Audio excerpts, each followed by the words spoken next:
Pemirsa, tidak dapat dipungkiri dengan adanya wabah COVID-19 di penjuru dunia tentunya menimbulkan berbagai macam permasalahan yang harus dihadapi oleh kita semua. Lantas bagaimanakah kinerja para anggota Dewan di tengah-tengah pandemi kali ini? Kami akan bahas dalam program Suara Dewan bersama saya, Marvel Chandra.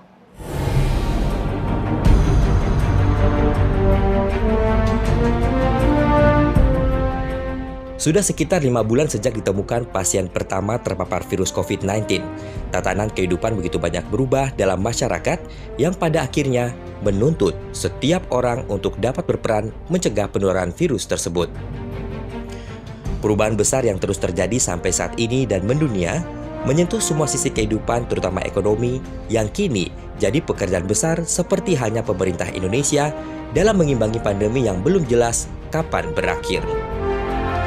Hal itu seperti disampaikan Presiden Joko Widodo pada pidato kenegaraan dalam rangka Hari Ulang Tahun RI ke-75 pada sidang MPR, DPR RI, dan DPD RI tanggal 14 Agustus 2020 lalu. Ibarat komputer, perekonomian negara saat ini sedang macet, sedang hang. Semua negara harus menjalani proses mati komputer sesaat. Harus melakukan restart, harus melakukan rebooting.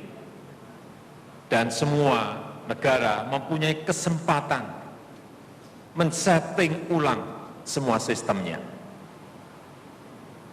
Saya menyambut hangat seruan moral penuh kearifan dari para ulama, para pemuka agama, dan tokoh-tokoh budaya agar menjadikan momentum musibah pandemi ini sebagai sebuah kebangkitan baru. Sekali lagi, kebangkitan baru untuk melakukan sebuah lompatan besar. Inilah saatnya kita membenahi diri secara fundamental, melakukan transformasi besar, menjalankan strategi besar di bidang ekonomi, hukum, pemerintahan, sosial, kebudayaan, termasuk kesehatan dan pendidikan. Saatnya kita bajak momentum krisis ini untuk melakukan lompatan-lompatan besar. Pada usia ke-75 tahun ini, kita telah menjadi negara upper middle income country. Dan 25 tahun lagi pada usia seabad Republik Indonesia, kita harus mencapai kemajuan yang besar, menjadikan Indonesia negara maju. Saudara-saudara sebangsa dan setanah air, kita harus melakukan reformasi fundamental dalam cara bekerja.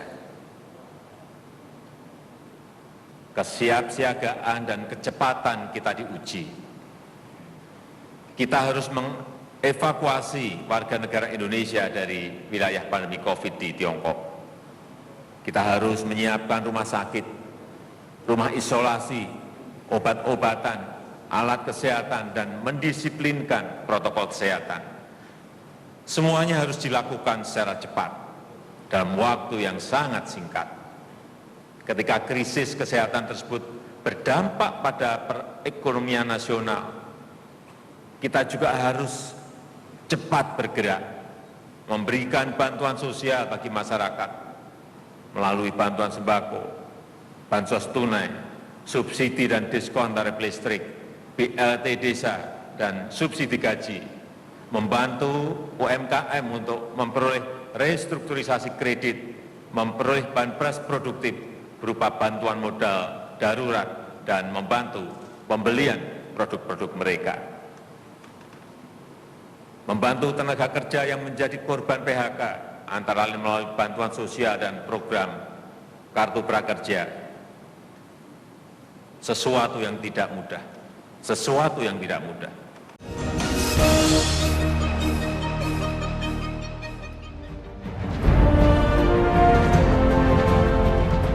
Bagian pidato Presiden tersebut makin menguatkan wakil rakyat di DPRD Jawa Timur yang sebagai bagian dari pemerintah daerah di pemerintah Provinsi Jawa Timur bersama eksekutif untuk melakukan berbagai langkah sejalan dengan kebijakan pemerintah pusat. Bagaimana tidak, berbagai persoalan yang muncul di Jawa Timur akibat pandemi COVID-19 jadi keprihatinan yang perlu segera ditangani.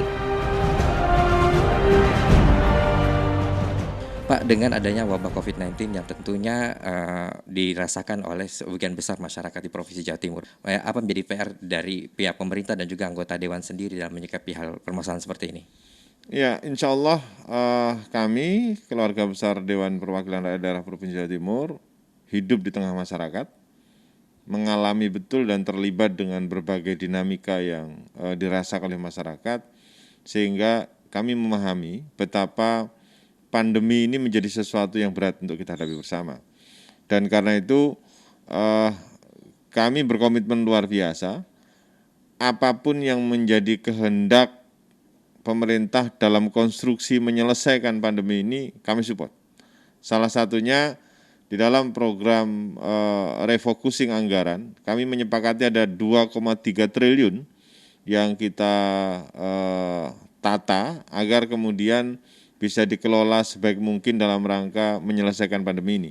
Tentu pengelolaannya berdasarkan kebutuhan. Ada yang digunakan untuk kepentingan kesehatan, ada yang digunakan untuk kepentingan pendidikan, tapi juga banyak yang kita harapkan mampu digunakan untuk membangkitkan pertumbuhan ekonomi pasca pandemi yang sama-sama sekarang kita alami bersama. Kalau tadi yang bicara di poin terakhir, bagaimana menumbuhkan sektor ekonomi ya, di mana kemarin memang dampaknya cukup keras juga yang dialami oleh masyarakat, para UMKM yang sebagian besar banyak yang gulung tikar. Kira-kira yang menjadi catatan khusus, Pak? Ya, problem paling berat di antara kita sekarang setelah kita insya Allah sebentar lagi akan bersama-sama menyelesaikan dialektika soal kesehatannya adalah bagaimana penurunan ekonomi ini kemudian bisa kita antisipasi bersama. Dan dalam konstruksi itu, di dalam proses pembahasan anggaran, DPRD Provinsi Jawa Timur, fraksi PAN khususnya, mendorong agar stimulasi ekonomi yang diberikan kepada masyarakat dalam bentuk bantuan kepada UMKM, bantuan kepada industri, bantuan semua progres yang bisa mendorong agar industri dan usaha-usaha mikro masyarakat tumbuh berkembang kembali, itu kita dorong luar biasa. Sehingga kita sudah berkomitmen dengan lintas fraksi, insya Allah apapun yang diharapkan masyarakat kita sudah tata betul, kita sudah dengar betul, dan semoga hari-hari ini kami sedang melakukan persiapan penyusunan APBD untuk 2021, nanti kita akan wujudkan bersama dalam penyusunan program itu. Insya Allah bersama-sama, tentu kalau kemudian ada masukan, ada harapan, kami sangat berbahagia, ada komunikasi yang intensif yang bisa dibangun, disampaikan kepada kami, sehingga seluruh denyut yang terjadi di masyarakat itu kemudian kita bisa sama-sama dengarkan, sama-sama kita selesaikan, dan syukur-syukur bersama terus kemudian kita menata agar pandemi ini bukan hanya selesai, tapi kemudian menjadi pembelajaran untuk bangkit lebih baik. Sudah beberapa bulan ini, keluarga besar DPRD Provinsi Jawa Timur berkomitmen untuk memfokuskan diri pada lintas Jawa Timur. Jadi termasuk program-program agenda kegiatan kami, itu kami sangat kurangi. Kami tidak ada agenda-agenda keluar provinsi, tidak ada agenda keluar negeri. Kami fokus, kami keliling di lintas Provinsi Jawa Timur, di seputar Jawa Timur saja, untuk melakukan kontrol sekaligus pemantauan. Kalau ada yang kurang, tentu kemudian akan segera kita komunikasikan untuk kemudian diselesaikan. Bahkan yang sudah ada pun kita dorong, seperti bantuan sosial yang kemarin ada beberapa kendala hanya karena persoalan identitas, itu kemudian kita dorong untuk kemudian bisa diselesaikan di semua lapis masyarakat. Dengan adanya usaha yang dilakukan oleh pihak Dewan, anggota Dewan sendiri dalam menumbuhkan sektor ekonomi tidak menimbulkan dampak signifikan. Contohnya mungkin dengan sudah diberlakukan zona hijau seperti ini, ternyata yang muncul lagi polemik baru, ternyata meningkat lagi mereka terdampak COVID-19. Ya, memang kita menyadari dinamika ini kan memerlukan kearifan dan kerjasama sinergitas bersama. Tidak mungkin satu kelompok atau satu kawasan itu mampu menyelesaikan dan menuntaskan sendiri. Karena itu betul, kalau kemudian ada satu wilayah yang sudah dianggap hijau, bukan berarti kemudian melepaskan kita dari tanggung jawab untuk kehati-hatian, sehingga sampai kemudian pada tingkatan obat benar-benar ditemukan dan pemerintah benar-benar mendeklarasikan bahwa yes, we can, ya kita bisa atasi pandemi ini, baru kemudian kita boleh melonggarkan. Tetapi senyampang kemudian kita masih bersama-sama menghadapi pandemi ini dan belum ada titik terang yang disampaikan oleh pemerintah, mari kita semua sama-sama menjaga diri, tetap pakai masker dengan batasan kita masing-masing, tetap jaga diri, jaga kesehatan, cuci tangan, dan terutama jaga anak-anak dan keluarga kita. Bagaimana kalau sektor pendidikan, Pak? Kita tahu bahwa memang di dalam bidang pendidikan sempat tertunda beberapa bulan anak-anak tidak sekolah. Apa kontribusi dari pihak anggota Dewan sendiri? Ya, pendidikan tentu menjadi ranah yang sangat kuat untuk menjadi konsentrasi kami. Kami menyepakati bahwa jaminan perintah konstitusi 20% anggaran APBD itu untuk pendidikan itu tetap kami kawal. Kami tetap melakukan sinergitas dengan Dinas Kesehatan. Kami kawal agar bantuan dana BOS yang menjadi nafas bagi program pendidikan baik swasta maupun negeri itu jangan sampai kemudian terlambat, dan semua kebutuhan-kebutuhan yang sifatnya emergensi untuk dijalankan itu kami dorong untuk kemudian ada proses penataan ulang yang luar biasa, sehingga jangan ada kevakuman, jangan ada kekosongan di dalam proses menjaga mentalitas anak-anak didik kita. Karena kalau kemudian itu ada loss, itu untuk melakukan pertumbuhannya lagi atau ngejarnya lagi itu agak sulit. Dan karena itu saya kebetulan di Komisi E juga, saya bermitra dengan Kepala Dinas Pendidikan dan jajarannya, saya sampaikan secara terbuka, pendidikan apapun tetap nafas kehidupan kita, tidak boleh kemudian ada yang terkurangi, tidak boleh ada yang terganggu, bahwa ada kendala, tugas kita adalah mencari jawaban bagaimana kendala itu bisa kita selesaikan. Bagaimanakah hal-hal yang memang sudah difokuskan di tahun lalu? Apakah ditunda dengan adanya wabah COVID-19 ini atau masih tetap diagendakan di tahun ini? Ya, pembahasan pembangunan kita itu terikat dengan sebuah undang-undang tentang perencanaan pembangunan. Jadi kita punya namanya RPJP, Rencana Pembangunan Jangka Panjang, Rencana Pembangunan Jangka Menengah, Rencana Pembangunan Jangka Pendek. Yang itu semuanya tersinergi, harus nyambung, dan kemudian semuanya simultan. Nah, memang pandemi ini membuat ada satu legokan atau mungkin gelombang kecil yang kemudian harus kita tata. Tetapi itu tidak boleh menghilangkan misi kita besar, misi bersama kita untuk mewujudkan bahwa Jawa Timur adalah provinsi yang memiliki titik tekan pada pertumbuhan ekonomi agrobis yang agrokultur yang luar biasa, itu tetap menjadi cita-cita bersama. Sehingga ya pandemi memang memberikan dampak dan pandemi memang memberikan beberapa PR-PR baru, tetapi mimpi besar untuk tetap mewujudkan visi misi Jawa Timur yang hebat itu tetap harus menjadi kontrol kita, harus menjadi pegangan kita, harus menjadi salah satu nafas kebersamaan kita untuk kemudian mengarahkan segala potensi anggaran yang kita punya itu untuk menuju ke sana. Baik, Pak Basuki, kira-kira apa yang menjadi prediksi untuk daerah Jawa Timur tentang terhadap wabah COVID-19 kali ini? Ya, wabah COVID-19 memang memberikan pembelajaran bagi kita bahwa banyak hal yang harus kita sempurnakan dalam kehidupan kita. Kita harus lebih belajar soal bagaimana hidup bersih, bagaimana harus menjaga diri. Dan dari situ saya kemarin juga sudah berdiskusi dengan beberapa kawan-kawan direktur utama rumah sakit. Ternyata COVID ini memberikan pelajaran. Dengan pola hidup bersih, pakai masker, kawan-kawan yang sakit flu macam-macam, penurunannya luar biasa.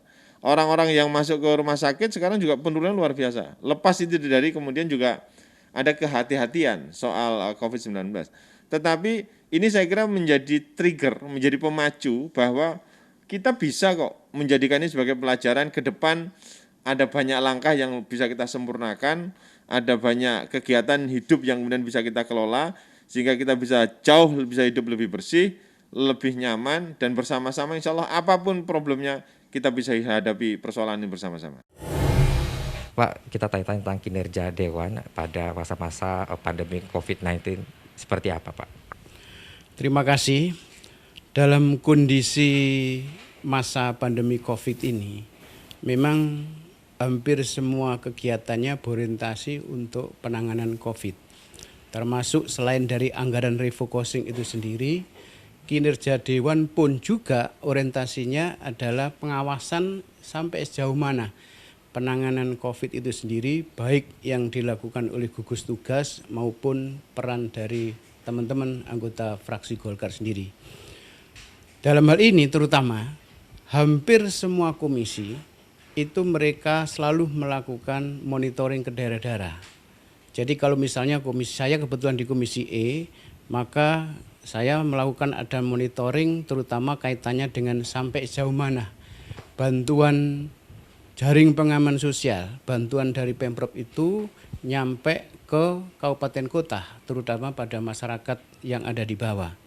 Karena ini sangat penting, kita refocusing itu hampir sekitar 2, triliun, sehingga kita harus tahu persis bahwa bantuan itu nyampe ke masyarakat atau tidak. Di samping itu yang lebih saya sampaikan juga, meskipun dalam masa COVID, bahwa kinerja DPRD hanya dibatasi social distancing saja, tetapi hampir semua pelaksanaan kedewanan itu tetap berlangsung. Misalnya kemarin kita juga dari Komisi E menghasilkan dari perda tentang obat tradisional, termasuk juga masalah-masalah dari rencana kita menerima beberapa tamu-tamu yang orientasinya untuk menyalurkan aspirasinya. Jadi masih tetap hanya terbatas kita yang semula hampir semua anggota fraksi hadir pada saat paripurna, tetapi kita dari fraksi Golkar mencoba untuk secara bergilir selain dari yang ada di pimpinan, baik fraksi maupun komisi. Kira-kira apa menjadi tantangan bagi para anggota Dewan untuk menjadikan Jawa Timur tentunya menjadi kota yang lebih baik di masa akan datang?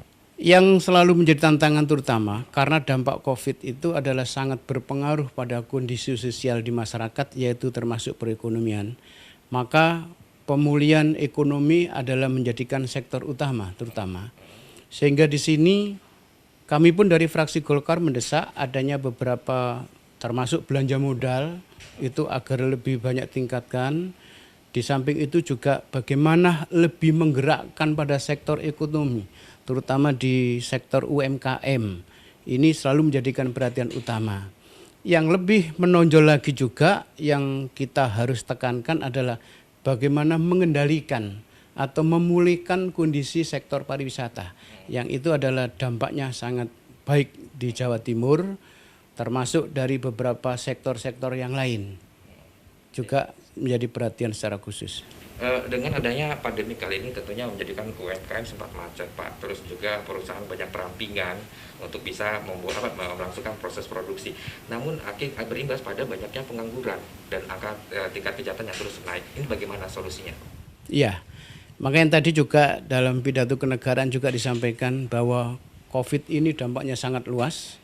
Selain pengangguran dan kemiskinan, pada saat kemarin saja saya juga sudah memberikan pendapat akhir di fraksi kepada gubernur bahwa gubernur harus mempunyai program yang namanya penangkal kemiskinan. Penangkal kemiskinan ini tidak hanya pada saat kondisi kita kena bencana, tetapi juga harus menjadikan satu dasar utama program-program pengawal. Apabila ada kondisi yang tidak memungkinkan, maka cara-cara untuk mengatasi kemiskinan itu tidak akan berdampak lebih luas terhadap masalah-masalah yang terjadi di Jawa Timur itu sendiri. Jadi yang saya permasalahkan di sini yang pada inti persoalannya yaitu terkait dengan dana hibah yang ada di lingkungan Provinsi Jawa Timur yang ada di 11 SKPD Provinsi Jawa Timur yang tidak SPDK per tanggal 17 Maret 2020 ini tidak menyetorkan SPD seperti itu, Pak. Sebagai wakil rakyat, DPRD Provinsi Jawa Timur dituntut untuk melihat, peduli, dan memperjuangkan aspirasi yang ada. Dan di tengah pandemi COVID-19, aspirasi masyarakat terus mengalir.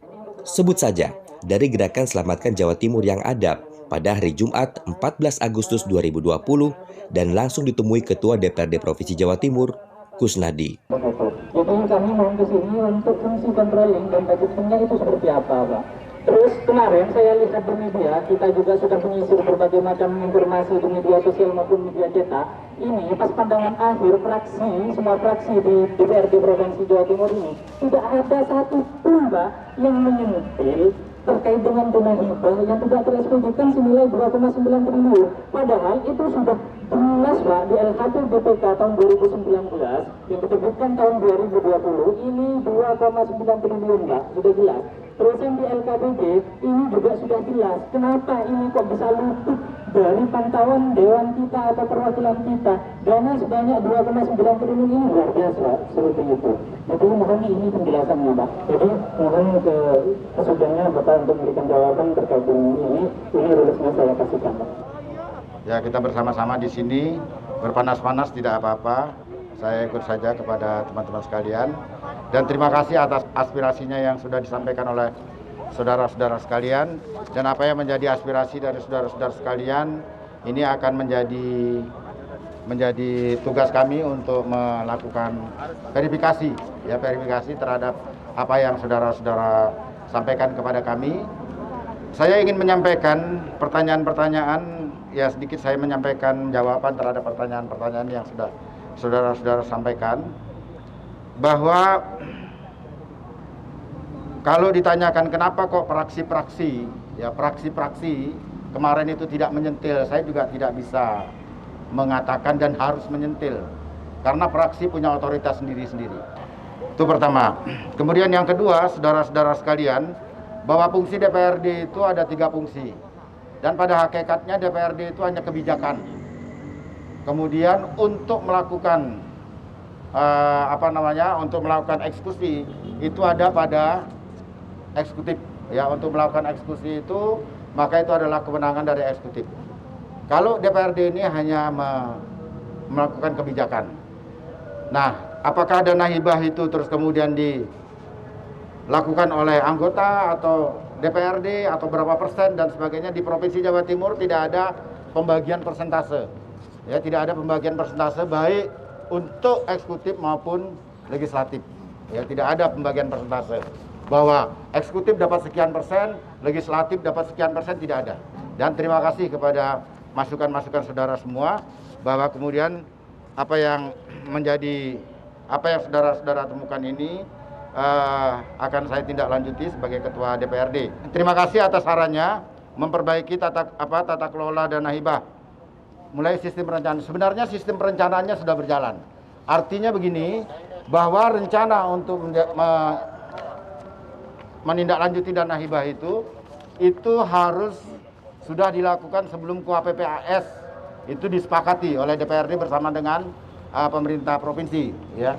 Jadi kebijakan umum anggaran, sebelum kebijakan umum anggaran itu ditandatangani, disetujui, rancangan untuk pemberian hibah itu sudah harus masuk di situ. Sudah harus masuk. Kalau terus kemudian tidak masuk, tidak boleh. Nah, syaratnya apa? Dia itu harus spesifik. Artinya di mana, siapa menerima hibahnya, apa kegiatannya dan sebagainya dan sebagainya.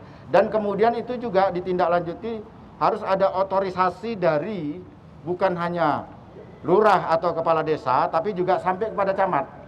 Kalau tidak ada otorisasi dari pejabat pemerintahan desa maupun kecamatan, maka kemudian itu ditolak. Ya, itu ditolak.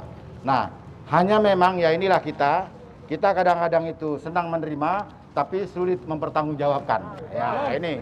Makanya itu yang harus kita perbaiki. Jadi siapapun lah, harus ada transparansi penyaluran dan penggunaan dana hibah di lingkungan pemerintah provinsi. Terima kasih. Saya berjanji untuk apa yang menjadi tuntutan saudara-saudara dari GAS ini akan saya tindak lanjuti. Saya pikir demikian, terima kasih. Billahi taufiq wal hidayah. Assalamualaikum warahmatullahi wabarakatuh. Waalaikumsalam warahmatullahi wabarakatuh. Terima kasih. Assalamualaikum warahmatullahi wabarakatuh. Salam.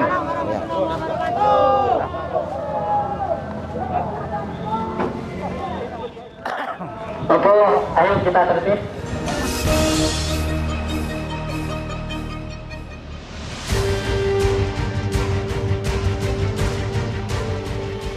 Sebagai lembaga yang menyandang 3 tugas dan fungsi, yakni budgeting atau penganggaran, pengawasan, dan legislasi, DPRD Provinsi Jawa Timur mau tidak mau harus mengubah banyak hal dalam kinerja yang tidak bisa lagi dilakukan sebagaimana sebelumnya. Rencana dan kegiatan Wakil Rakyat DPRD Provinsi Jawa Timur yang sudah ditetapkan tahun lalu untuk dijalankan mulai 1 Januari 2020 tidak sepenuhnya bisa berjalan maksimal. Oleh karena berbagai hal, sebut saja dalam tugas dan fungsi legislasi. Baik Bapak, kita bertanya sebentar Pak ya. Kita tahu bahwa memang anggota Dewan mempunyai 3 fungsi. Kira-kira fungsi apa saat ini yang memang harus dijalankan ketika pandemi ini masih ada? Jadi 3 fungsi itu sebagaimana kita tahu, legislasi, budgeting, dan controlling ya. Jadi saya barusan kemarin memberikan apresiasi kepada seluruh anggota Dewan termasuk pimpinan bahwa saya selaku Ketua Bapemperda memberikan apresiasi kepada pimpinan dan anggota di tengah-tengah kita menghadapi COVID-19 ini yang seharusnya menyesuaikan dengan segala kegiatan-kegiatan, tapi saya melihat bahwa di dalam masa COVID ini kita masih mampu menyelesaikan raperda menjadi perda. Nah, jadi itu kita bisa ambil kesimpulan tidak menjadi kendala, walaupun ada COVID-19. Nah, kami dari Bapemperda baru kemarin menyelesaikan raperda tentang ketertiban umum dan penanganan COVID-19. Nah, kemudian sebelumnya Komisi A menyelesaikan perda tentang perangkat daerah. Nah, sedang dalam pembahasan obat tradisional itu oleh Komisi A. Sedangkan di daerah lain, di dalam masa COVID ini sepertinya mereka sangat mengurangi karena menyesuaikan dengan kondisi. Tapi kami di Jawa Timur, DPRD ini masih mampu menyelesaikan raperda menjadi perda. Nah, jadi saya melihat tetap disiplin tapi tidak mempengaruhi kepada kinerja Dewan.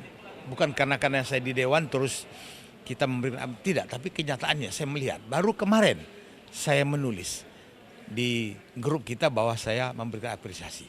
Jadi sepertinya tidak begitu bermasalah bagi anggota Dewan, tetap semangat walaupun tetap melakukan sesuai dengan standar penanganan COVID itu sendiri. Tapi dari segi kinerjanya tidak ada perbedaan, tidak menurun. Nah, bahkan saya menghimbau dalam di tahun 2020 ini ada 16 raperda itu bisa diproses oleh masing-masing komisi dan semuanya sudah siap. Jadi tidak begitu mempengaruhi kinerja, hanya saja penyesuaian dengan standar penanganan COVID dari segi kesehatannya. Efektivitasnya ataupun apakah bisa mencapai target yang diharapkan Pak? Memang untuk target kita sepertinya tidak mungkin bisa kita penuhi. Jadi dari 22 raperda itu tidak mungkin bisa kita. Karena di samping untuk berkomunikasi, pembahasan kan juga ada keterbatasan. Jadi sistem kita misal jaga jaraknya itu mempengaruhi. Padahal di dalam penanganan raperda itu kan harus banyak diskusi, harus banyak berbicara, banyak konsultasi. Tapi tetap bisa jalan gitu. Sesuai dengan standar penanganan kesehatan COVID itu sendiri. Kira-kira kan apa jadi tujuan utama Bapemperda dalam menghadapi COVID-19 kali ini Pak? Tujuan kita tetap mendorong teman-teman melaksanakan tupoksi tadi yang utama itu, yaitu legislasi, budgeting, controlling, dan ini jalan. Walaupun mungkin ada perbedaan masalah volumenya, penyesuaiannya gitu. Tapi tetap semangatnya, dukungannya bersama-sama dengan Pemprov, bagaimana kita menanggulangi COVID ini, tetap semangatnya tidak berubah. Bagaimana dengan target-target yang sudah disepakati atau kinerja-kinerja yang disepakati di tahun 2020 ini Pak? Nah itu mengenai target kita sesuaikan. Karena dari kondisi tadi, kan apalagi kita juga dalam segi rapat-rapat kan menyesuaikan. Tapi insya Allah dari semangat, niat semua itu tidak ada yang berubah, tidak menurun. Bagi masyarakat tetap saya menghimbau walaupun sudah begitu banyak himbauan, tetaplah kita mengikuti aturan-aturan tentang penanganan COVID itu. Walaupun harapan kita mudah-mudahan kondisinya sudah mulai membaik. Tapi kita harapkan jangan sampai ada kendor untuk mengikuti aturan-aturan itu. Seperti jaga jarak, bersih dan pakai masker. Itu harapan kita. Selalu kita sosialisasikan di mana-mana begitu. Itu harapan saya. Bu Zenia, saya langsung bertanya Bu Zenia, dengan adanya wabah COVID-19 yang masih dirasakan di tanah air, khususnya di Provinsi Jawa Timur, kira-kira bagaimana kinerja anggota Dewan sampai saat ini? Kinerja anggota Dewan di tengah pandemi COVID ini justru menjadi sebuah tantangan baru bagi anggota DPRD, bukan justru kinerjanya menurun, justru harus lebih meningkat lagi, intens. Kenapa? Karena ada 2 pola kerja yang harus dilakukan oleh DPR Provinsi Jawa Timur dalam hal ini. Yang pertama, di tengah mewabahnya COVID ini, maka lebih intens lagi untuk turun ke daerah pemilihan masing-masing. Untuk apa? Tentu selain untuk menyambangi masyarakat yang terkena pandemi COVID di dapilnya masing-masing, untuk melihat dan memaksimalkan fungsi kontrol DPRD terkait beberapa jaringan pengaman sosial yang itu merupakan program pemerintah, baik itu BST, kemudian yang dari pusat, kemudian top up PKH, kemudian program pemerintah kabupaten sendiri, JPS-nya termasuk BLTDD. Jadi memaksimalkan fungsi pengawasan dengan intens turun ke dapil itu merupakan pola kerja pertama. Kemudian sekalipun intens melakukan pola kerja demikian, tentu yang menjadi kewajiban utama DPRD untuk terus melakukan pembahasan kebijakan politik strategis di Provinsi Jawa Timur, tentu bagaimana itu tidak menjadi kendala. Maka beberapa model rapat kerja, model pembahasan, baik itu dengan perwakilan fraksi ataupun perwakilan komisi, alhamdulillah tidak menjadi kendala yang begitu signifikan, sehingga beberapa agenda politik strategis mulai dari pembahasan LKPJ, pertanggungjawaban APBD, dan persiapan pembahasan APBD Indek, alhamdulillah semuanya tetap tepat waktu dilakukan oleh DPRD Provinsi Jawa Timur. Nah, kira-kira apa yang bisa menyiasati para anggota Dewan untuk bekerja lebih optimal sehingga target bisa dicapai? Saya pikir hanya persoalan perbedaan pola kinerja saja, tetapi apa yang menjadi komitmen kita, insya Allah itu tidak menjadi penghalang yang berarti. Jadi kalau di DPR itu rapat-rapat secara fisik dengan menggunakan protokol kesehatan, tetapi bagi yang tidak bisa hadir secara fisik, maka rapat kinerja itu dilakukan dengan model daring. Maka tentu dengan momentum 17 Agustus ini ada 2 hal yang kami lihat itu perlu menjadi stressing kita. Yang pertama adalah melakukan evaluasi terhadap beberapa kebijakan-kebijakan yang itu dilakukan oleh pemerintah ketika masa pandemi COVID.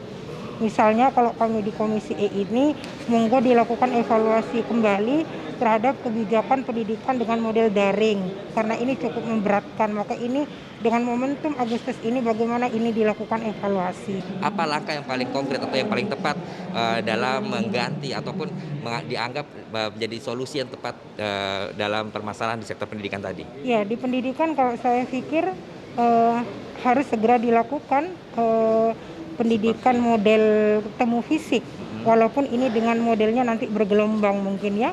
Jadi kalau biasanya masuknya pagi, maka ada yang masuk pagi, ada yang masuk sore. Kenapa? Karena semuanya tetap harus menggunakan protokol kesehatan. Karena kalau dengan model daring, ternyata tingkat efektivitasnya dan kualitas pembelajarannya itu jauh dari memenuhi standar seperti itu. Karena ada banyak kendala, keluhan kami itu dengan keterbatasan kuota, misalnya kuota data yang dimiliki. Karena harus di tengah pandemi COVID, siswa juga harus menyiapkan data kan, beli data untuk bisa mengikuti itu. Belum lagi kadang ada kendala di daerah terpencil itu tidak ada sinyal yang bagus. Belum lagi masyarakat yang malah miskin ke bawah itu anak-anaknya tidak memiliki HP Android seperti itu kan merupakan kendala yang cukup signifikan. Kemudian yang kedua, tentu memang keterpurukan ekonomi kan, recovery ekonomi ini perlu segera dilakukan oleh pemerintah dari semua tingkatan, mulai dari pusat, provinsi, kabupaten. Jadi karena dengan adanya pandemi COVID ini, data baseline kita itu sudah by name by address, mana masyarakat yang kena PHK, mana masyarakat yang sekalipun tidak kena PHK tetapi terimbas secara langsung, maka program recovery ekonomi ini harus dilakukan oleh pemerintah. Saya pikir dua hal itu perlu menjadi stressing pasca dengan momentum 17 Agustus ini.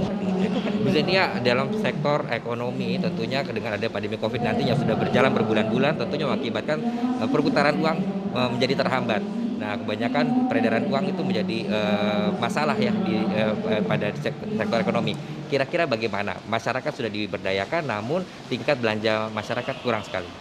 Ya, kalau itu saya pikir semuanya, tetapi rendahnya tingkat daya beli masyarakat karena memang situasi dan kondisi. Tetapi kalau kemudian di-upgrade sesuai dengan potensi, kemudian terbuka lapangan kerja baru dengan menggunakan model new normal, kehidupan baru, saya pikir pelan tapi pasti peredaran uang sudah dengan sedikit demi sedikit akan meningkat. Baik Pak Hartono, saya langsung aja Pak ya. Kalau kita tahu memang fungsi anggota DPR ada legislator, ada pengawasan, dan juga ada penganggaran. Kira-kira penerapan fungsi tersebut di tengah-tengah merebaknya wabah COVID-19 kali ini, adakah perubahan atau catatan khusus yang memang harus dilakukan? Kalau kegiatan DPRD Provinsi Jawa Timur tetap berjalan seperti biasanya, cuman kita mengikuti protokol kesehatan yang sudah ditetapkan oleh pemerintah. Jadi kita menggunakan masker, kemudian menjaga jarak itu, dan selalu mencuci tangan. Dan itu kita lakukan setiap kita melakukan rapat-rapat dimanapun kita berada. Jadi untuk rapat-rapat masih tetap berjalan seperti paripurna kita tetap ikuti, dan ada beberapa masyarakat datang ke sini, pengaduan masyarakat itu juga tetap kita layani. Kira-kira yang menjadi catatan penting atau apa yang mungkin jadi poin-poin yang memang harus dicapai para anggota DPR dari tengah-tengah wabah kali ini apa aja Pak? Yang jelas kita bersama-sama dengan anggota yang lainnya untuk bagaimana menenangkan masyarakat tentunya terhadap COVID-19 ini. Kita sudah banyak memberikan bantuan-bantuan kepada masyarakat, mulai dari bagaimana mereka itu bisa menjaga kesehatannya. Setelah itu kita kasih bantuan-bantuan sosial berupa jaring pengaman sosial kepada masyarakat yang dikeluarkan oleh Provinsi Jawa Timur. Kita tahu semuanya bahwa kemarin Provinsi Jawa Timur itu mengeluarkan anggaran sekitar 2,3 triliun untuk diberikan kepada masyarakat yang ada di Jawa Timur yang terdampak oleh COVID-19, baik karena ter-PHK maupun usahanya tidak jalan, karena sekarang ini kan banyak sekolahan-sekolahan yang tutup, sehingga yang dulunya masyarakat itu jualan di sekolahan-sekolahan, baik jualan yang cilok, bakso, dan sekarang sudah tidak lagi berjualan karena sekolahnya sudah ditutup dan mereka makan dari modalnya, dan sekarang habis modal-modalnya itu yang kita kasih bantuan itu. Dan nanti ke depannya mungkin di bulan Agustus ke depan ini kita mulai mempertimbangkan tentang bagaimana merecovery ekonomi bagi masyarakat yang terdampak tersebut. Jadi memberikan bantuan untuk kesehatan itu sendiri sudah kita lakukan. Yang kedua, jaring pengaman sosial sudah kita lakukan. Kita memberikan 600.000 selama 3 bulan untuk 750.000 KK, dan ini yang berikutnya adalah untuk merecovery ekonomi yang ada di Jawa Timur yang terdampak ini. Sekitar 500 miliaran yang akan kita keluarkan untuk itu. Kira-kira ada catatan khusus bagi para anggota DPR? Saya kira kita sudah memikirkan hal itu dan kita membuat semacam grup ya. Jadi setiap grup kita bagi 5 sampai 7 orang. Jadi misalkan satu komisi E gitu ya, kita bentukkan komisi E, ada 24 orang, kita bikin grup sesuai dengan pimpinan. Ada 3 pimpinan, ada ketua komisi, ada wakil ketua 2. Ya ini ada grupnya ketua, ada grupnya wakil ketua, ada grupnya wakil ketua yang satunya, sehingga social distancing itu tetap kita terjaga gitu. Tidak banyak orang yang bisa berkumpul di situ, dan kita kasih jarak kira-kira 2 meter setiap ada kegiatan rapat dengan dinas-dinas terkait atau kita kunjungan ke masyarakat. Kita kemarin banyak untuk mengunjungi desa-desa Itu karena di desa itulah sekarang lagi rame untuk menerima bantuan-bantuan yang dari Provinsi Jawa Timur. Itu kita kontrol, sebagai fungsi kontrol kita itu ada di situ. Gitu. Baik, Pak. Tadi Bapak mengatakan bahwa fungsi kontrol yang memang Bapak lakukan juga ya kepada masyarakat luas. Kira-kira ada masalah dalam penerapan fungsi kontrol ini, Pak? Ya, jadi setiap apapun yang dikeluarkan oleh pemerintah, kebijakan pemerintah, pasti ya ada masalah-masalah yang muncul itu, terutama di data-data yang mereka berikan itu di lapangan. Ternyata ada orang sudah kaya masih mendapatkan bantuan, sedangkan yang miskin tidak dapat. Ini terjadi seperti itu. Sering kita temui hal-hal semacam itu, dan itu disebabkan karena RT RW di desa setempat itu tidak mengupdate data, tidak memberikan data terbaru kepada dinas sosial kabupaten, yang tentunya harusnya dari dinas sosial kabupaten itu diteruskan ke dinas sosial provinsi dan kemudian dikirimkan ke Kementerian Sosial yang ada di Jakarta, sehingga data bisa terupdate. Nah, ini banyak daerah-daerah yang tidak melakukan itu, sehingga muncul permasalahan baru ketika diberi, loh kok kaya orangnya, nah itu seperti itu. Jika ditemukan kasus-kasus seperti itu yang tentunya informasi yang kurang berjalan dengan baik dan ternyata alasannya adalah wabah COVID ini. Kira-kira bagaimana kebijakan yang dilakukan oleh pihak DPRD dalam menghadapi permasalahan seperti ini? Iya, jadi untuk yang memang betul-betul terdampak karena PHK, itu kita tidak melihat orang itu rumahnya bagus apa tidak. Artinya pada saat itu dia sudah dapat penghasilan, dia sudah tidak punya uang. Itu yang kita kasih kepada mereka itu. Gitu. Jadi tidak melihat lagi dia itu orang kaya, tapi ada yang khusus betul-betul orang-orang yang tidak mampu lewat PKH, lewat BPNT, itu lewat BLT, bantuan langsung tunai, itu memang kriterianya itu tersendiri. Itu ada 12 kriteria, itu termasuk orang-orang yang berhak untuk mendapatkan bantuan-bantuan tersebut. Tapi kalau untuk yang bantuan dari provinsi ini, itu tidak melihat itu, tapi yang dilihat terdampak COVID, PHK, atau dia tidak bisa jualan, itu yang kita beri itu. Baik Bapak, dengan adanya COVID-19 kali ini tentunya merambat hampir ke segala sektor usaha.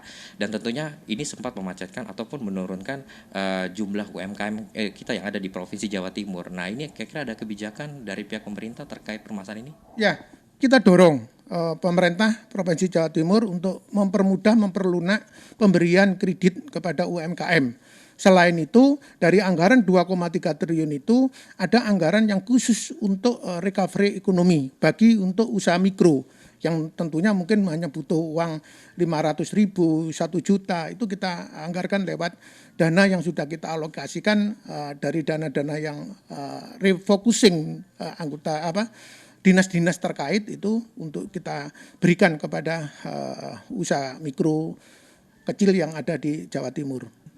Pak Partono, tadi dari ekonomi kita mungkin ke sektor pendidikan, Pak. Nah kita tahu bahwa memang sudah dari awal tahun para murid-murid ataupun anak-anak memang banyak yang tidak sekolah ya, tidak bisa melakukan proses pendidikan seperti normal. Nah ini kira-kira ada kriteria ataupun cara-cara yang khusus untuk menyelesaikan permasalahan ini?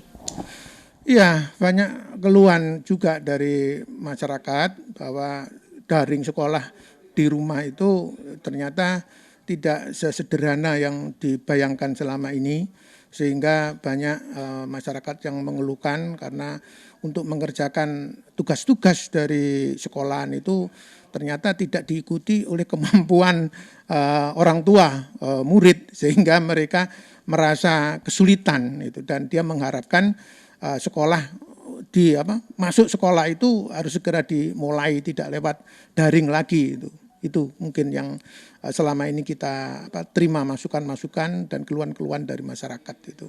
Jadi ada kemungkinan murid-murid nanti akan masuk sekolah. Kalau memang demikian, bagaimana dengan proses pengamanan atau protokol yang diterapkan nanti? Ya sebenarnya tetap aja seperti orang-orang rapat pada umumnya itu.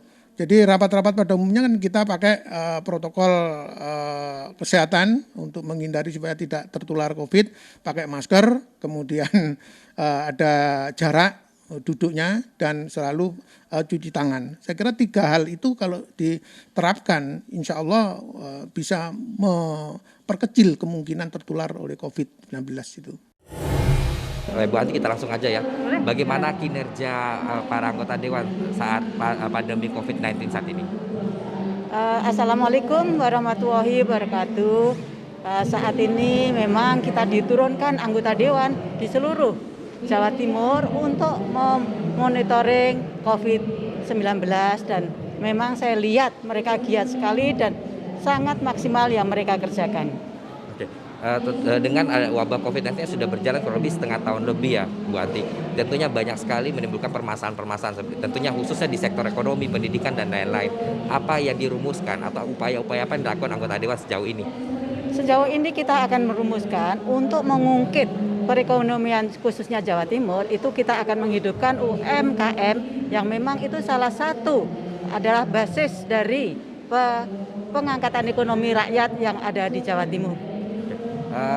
Tentunya untuk mengangkat atau menstabilkan kembali kayak macam ekonomi ataupun berbagai macam sektor yang sudah terganggu akibat COVID-19 ini yang membutuhkan usaha, contohnya dana dan lain-lain. Bagaimana dengan APBD yang ada di tahun ini? Apakah bisa mencukupi?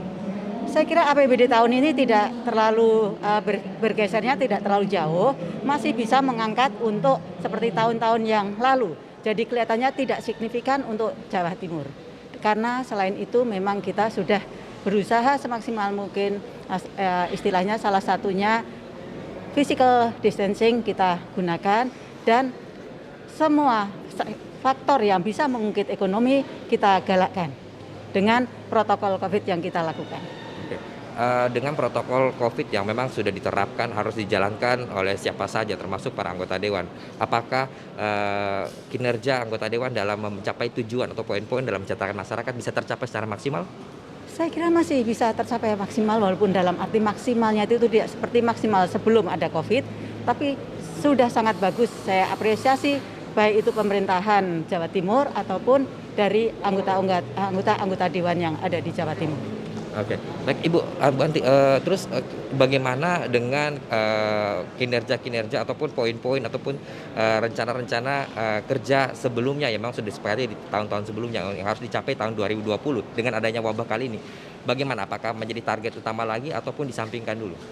Saya kira tetap ya, target utama itu tetap harus kita laksanakan walaupun ini ada COVID. Cuman mungkin bagaimana cara kita menjalankannya agak berbeda sedikit. Tapi kita tetap harus target-target yang akan kita capai untuk 2020 hingga 2021 bisa tercapai.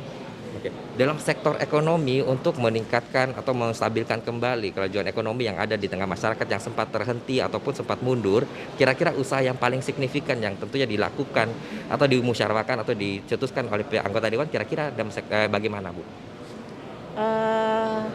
Untuk mencetuskan sektor ekonomi seperti yang tadi saya sampaikan Mas, kita harus betul-betul terjun ke masyarakat dan kita memberi pengertian ke masyarakat kalau COVID itu bagaimanapun memang agak menghalangin untuk pertumbuhan ekonomi ini, perekonomian untuk Jawa Timur, tapi kita masih ada cara-cara lain yang kita bisa gunakan, mungkin home industry yang dalam arti kata boleh dikatakan melalui UMKM yang tadi sudah saya sampaikan, lalu home industry yang lain yang mungkin bisa diungkit yang selama ini memang tidak terpantau oleh Dewan, akhirnya kita bisa mengetahui apa-apa yang harus diangkat saat ini.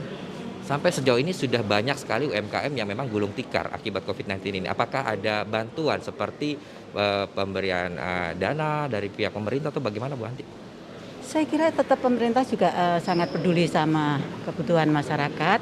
Itu juga saya kira mungkin ke depannya akan ada stimulus untuk mereka yang betul-betul gulung tikar, bagaimana kita mencari solusinya agar bisa kembali hidup. Oke.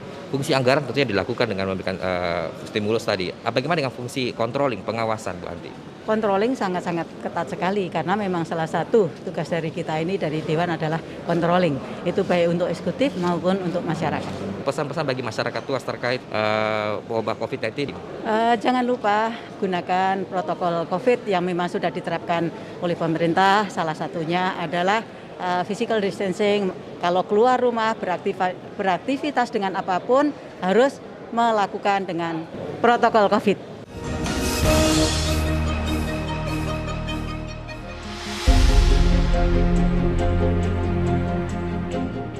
Pandemi COVID-19 menjadikan tatanan kehidupan masyarakat masuk dalam pola baru yang dikenal dengan kebiasaan baru atau new normal. Kenyataan tersebut menuntut pemerintah sebagaimana di Provinsi Jawa Timur harus makin cermat, peduli, dan mencari solusi atas berbagai persoalan akibat pandemi. Salah satu hal yang pasti terjadi ketika ekonomi terus menurun, dipastikan pendapatan asli daerah ikut terdampak.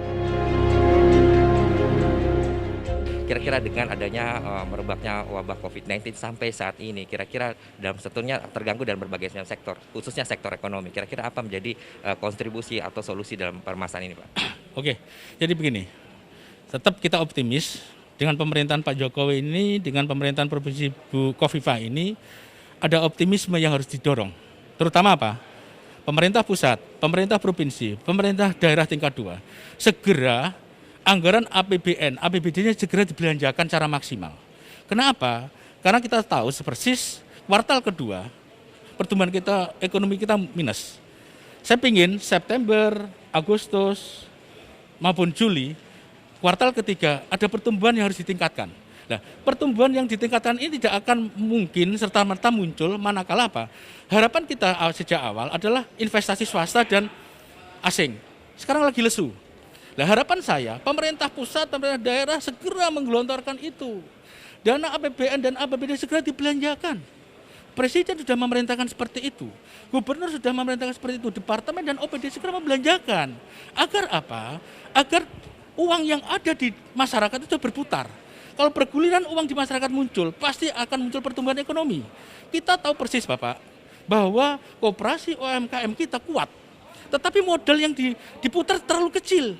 Makanya suntikan pemerintah segera diturunkan. Perbankan juga segera melaksanakan relaksasi.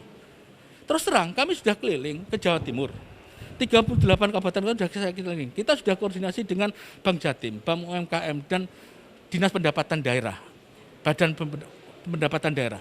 Salah satu yang kita peroleh masukan itu, masyarakat kelas menengah ke bawah, UMKM, koperasi masih membayar pajak, masih membayar hutang. Artinya apa? Ada trust, ada kepercayaan itu. Nah, kalau pemerintah tidak ngambil segera, nanti lewat, eman. Kondisi saat ini lagi susah. Kenapa? Karena pertumbuhan ekonomi lagi minus.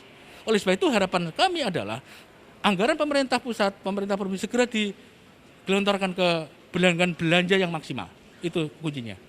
Pak Agus Dodo, kita tahu bahwa memang dampak pandemi COVID-19 sudah berjalan beberapa bulan, mungkin setengah tahun lebih, Pak. Dan tentunya sebagian besar terdampak pada dunia usaha dan juga industri. Dan itu berakibat juga berhubungan pada APBD Jatim tahun ini. Kira-kira bagaimana kalau begini? Apakah APBD-nya cukup untuk diberdayakan kepada masyarakat? Jadi gini, terus terang hidup kami di Jawa Timur itu mayoritas dari APBD dari sektor pajak ya. Tetapi kita tetap optimis. Karena apa? Karena pemerintah sudah menggalakkan bahwa sektor-sektor yang memiliki potensi besar untuk menaikkan produktivitas kita dorong. UMKM kita dorong, koperasi kita dorong. Dan kawan-kawan di lapangan, teman-teman yang ada di lapangan, garda terdepan kita, mereka optimis walaupun mereka juga harus hati-hati dalam kondisi pandemi seperti ini. Artinya apa? Sistem protokol kesehatan harus dijalankan. Tetapi tidak bisa kita melupakan perekonomian. Oleh sebab itu kalau kita ingin melihat indikator yang paling nyolok sekali adalah bagaimana sektor perekonomian kelas menengah ke bawah terutama sektor UKM, pasar tradisional, kita lihat sekali. Perputaran uangnya masih ada, cuma perputaran uang itu terlalu kecil. Oleh sebab itu kami mendorong segeralah OPD membelanjakan. Anggaran-anggaran yang sudah disiapkan oleh kerjasama antara pemerintah provinsi dengan DPR sudah ada, tinggal digelontorkan. Segera dilaksanakan perintah gubernur itu.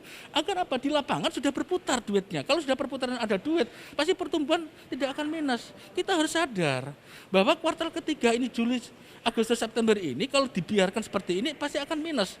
Akibatnya apa? Resesi. 2 kali minus itu akan muncul resesi. Oleh sebab itu pemerintah pusat mendorong seperti itu. Presiden mendorong seperti itu. Harapan saya OPD segera merapatkan barisan sesuai dengan arahan gubernur. Bertanggung jawab Jawa Timur adalah gubernur dan DPR. Laksanakan arahan itu. Dengan begitu apa nantinya? Pasti masyarakat akan merasa diayomi. Merasa ada pemerintahan. Masyarakat merasa pemerintahan hadir, itu yang paling utama. Oleh sebab itu dari Jakarta nanti pasti akan ada program-program di mana program-program itu langsung BLT, subsidi listrik, bisa juga subsidi ongkos angkut, bisa juga subsidi transportasi. Ini penting. Agar apa? Agar pemerintah melaksanakan kegiatan itu dengan anggaran yang sudah ada. Saya pikir itu menjadi sesuatu yang tidak sulit. Yang tentunya menjadi kendala bagi OPD-OPD agar bergerak lebih cepat lagi untuk merapatkan barisan, untuk memberikan kelancaran tentunya dalam industri atau modal usaha bagi masyarakat ini apa Pak? Jadi gini, saya sadar benar bahwa sektor industri, terutama sektor industri yang berdampak, transportasi, ya, mal, industri perdagangan, juga industri pabrik, industri pariwisata, industri hotel dan makanan, sangat berdampak. Oleh sebab itu harapan saya, bagaimana pemerintah nantinya juga mendorong mereka. Tidak akan pernah kita melepas semua sektor yang atas, menengah maupun bawah. Tetapi kita harus punya prioritas. Prioritas pertama kita harus sektor yang menengah ke bawah. Kenapa? Mereka yang jumlahnya banyak. Dan itu lebih mudah karena memang mereka anggarannya terlalu kecil. Untuk itu harapan saya ke depan adalah bagaimana harapan pemerintah pusat, pemerintah provinsi ini bisa berjalan manakala semua stakeholder yang ada di Jawa Timur bergotong royong, bersatu padu. Tidak boleh ada lagi sudah tingkat 2 berseberangan dengan provinsi, itu nggak bagus, nggak elok. Karena koordinasi adalah vertikal, pusat, provinsi, daerah. Ini penting. Kuncinya di situ. Kalau sudah begitu, insya Allah semuanya akan baik-baik saja. Pelaksanaan kegiatan ekonomi maupun kesehatannya. Saya pikir itu menjadi acuan kita bersamalah. Ego sektoral harus dihilangkan dulu. Kita harus berpikir nasionalis. Apalagi masyarakat berharap bahwa pemerintah berharap juga kalau tidak ada kesatuan padu mungkin akan kesulitan semuanya.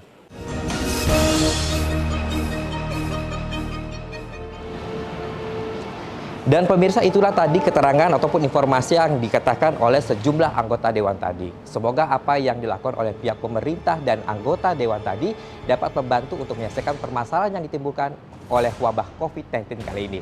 Saya Marvel Chandra, sampai jumpa dalam program Suara Dewan berikutnya.